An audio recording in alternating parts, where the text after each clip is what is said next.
বলতেছে মিরাজ ভাই 10-20 প্যাকেট মনে চলে গেছে না? আচ্ছা, আমরা এই কাজগুলা এই ব্যবসায় তো আমরা লস করবো সম্ভবত, কি বলো তোমরা?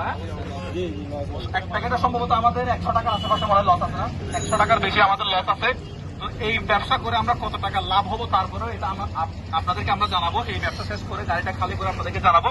তো আমরা যাতে এই কাজগুলো করতে পারি, আপনারা এই ভিডিওগুলো বেশি বেশি করে শেয়ার করে দিবেন। তো আজকে আমরা দিচ্ছি ভাই 2 কেজি আলু, 1 কেজি পেঁয়াজ 150 টাকা।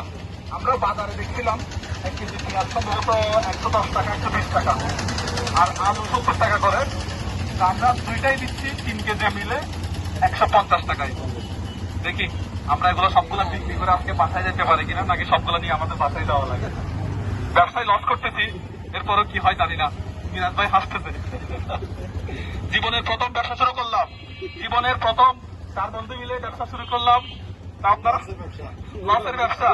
তো আপনারা আমাদের জন্য দোয়া করবেন। 2 কেজি আলু, 1 কেজি পেঁয়াজ মাত্র 150 টাকা, 150 টাকা।